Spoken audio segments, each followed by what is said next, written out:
Hey guys, so today I'm going to do a review on my G&G Predator GC16 Airsoft rifle. Do it. Alright, so I've had this about 2 or 3 years now, so I just thought with the quarantine and everything that's happening, why don't I just kind of give you guys an overview of my gear. Maybe you get some tips or ideas, things like that that you might want to try on your rifle. Why use it? Maybe it'll be helpful. Alright, so essentially it is based on the AR-15 platform.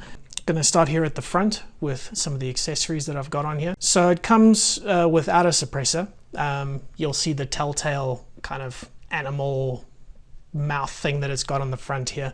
But I add this a little bit for cosmetic value so it looks cool. And it does help suppress the pop from in here a little bit.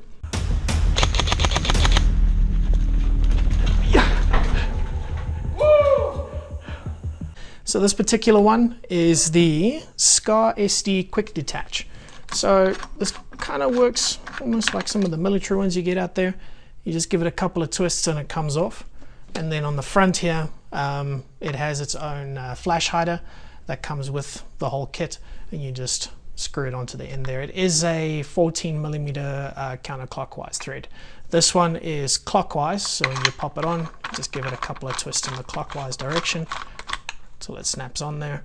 Alright, so that's the suppressor. Moving on, we have the HKS little mini grenade launcher. This mounts onto a Picatinny rail at the bottom here.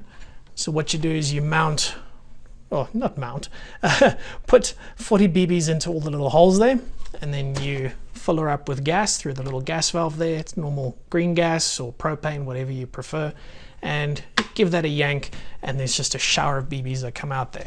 So, you know, you load it up, line up your enemy.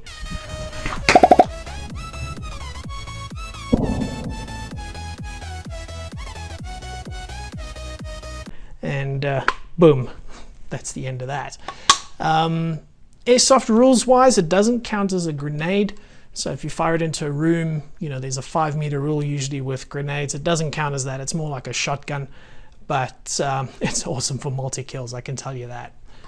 All right, next up is my WML replica. Got this off of eBay. So it replicates, I can't remember who actually makes it, but it's known as a WML weapon mounted light. I like it because a lot of other lights, you mount them on the side and you've got wires and push buttons that you've got to mount up here. This is very clean. You just push the button here on the back and lights the torch. There's also a selector lever here so that when you flip that and you push it, it'll leave the light permanently on and then switch it off. And if you give it a quick tap, there we go, you get a strobe effect. But I never use it on that setting. I just leave it on the push to activate, and then when you release your finger it goes off. It's great for, you know, clearing dark areas, coming around corners, that kind of thing. And if you're quick on the button, you can strobe your enemies as well. Hey, hey. And that's why I use that. It takes a CR123 battery in there. They say it's 400 lumens, but it's eBay, so let's be honest, it's eBay. Maybe 200 lumens, but it's enough to like really light up the area that you're going into. Okay, next is a short little stubby front grip. KVG, this is FMA Keymod KVG, so it mounts directly onto the Keymod rails here. The screws are on the inside here. The reason why I prefer this, I've messed around with angled foregrips, I've messed around with skeletonized grips, and all sorts of things. And the main reason I use it is because also I've got quite long arms. Like you can see, I can reach pretty much all the way to the end. Is trying to grip it this way, it just overextends my wrist and everything. Whereas this one stays nice and vertical, similar to a pistol grip, you know, and I can pull the rifle in nicely. I can control it much better. Sometimes I'm also, when I go in clear areas and we're not sure if there's someone in there or not, and I sort of got the weapon in the ready position, then in something like this, keep the elbow down, is then just snap it right up into my eyesight. You know, bring the sights to eye level. All right, next up is the sights. It's the one with the designation of 5.56, but it is your sort of like your Holo sight, where you got the ring with the crosshairs and the red dot in the middle. You can adjust it for windage and elevation. You can adjust the brightness up and down, which is great. The sight picture is really good. It's a nice big window, so when you're acquiring your enemies, you know, you can keep a good eye on them. Bring the brightness down, bring it up, depending on your situations. It has the options of red and green, and auto power off. So if you do forget it, it'll stay on for a couple of hours, and then it'll switch off by itself. But, you know, just remember to switch them off, saves on batteries.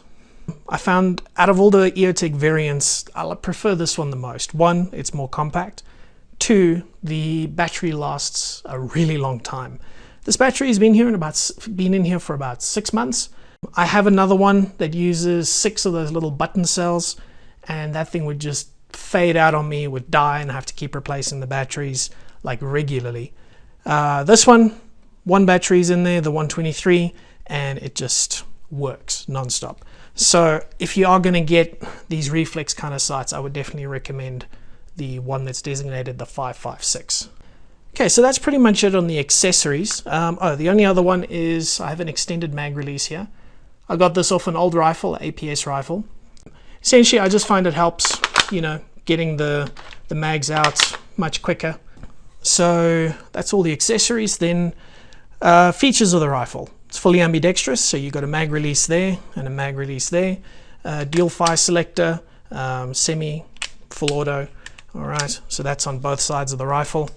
The one side on your trigger finger is shortened. All right, so you got a longer throw by your thumb side, and then a shorter one here, so that when you're on semi, it doesn't dig into your fingers. I've also removed the Skittles holder that they have on here. It's quite tricky, but you can remove it. It just gives it that, I don't know, more futuristic look, I guess.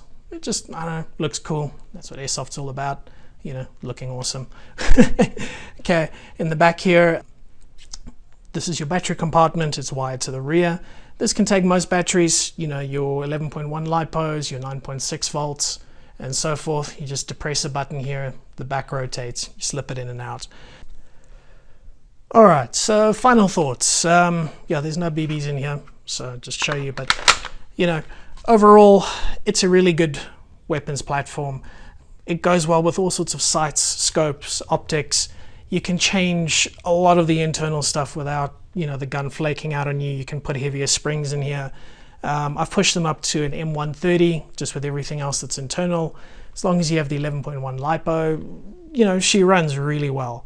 I'm happy with it. I'm gonna keep this one around for quite a long time, you know, as my primary. I've got other weapons, not weapons, but replicas that I'll also do some reviews on, but this has always been my go-to. Okay, well guys, that's the end of that. Just like a brief overview of the rifle in case you've ever wondered, you know, what all these gizmos and gadgets are on here. And yeah, thank you very much for watching. Hope you enjoyed it. If you want to see videos on anything else or some questions about modifying or any tips or tricks, then drop me a message, I'll let you know. And yeah, we'll take it from there. But otherwise, thanks a lot guys. Stay safe, and I'll catch you next time. If you've ever ripped off another YouTuber's channel, go ahead and hit that like and subscribe button.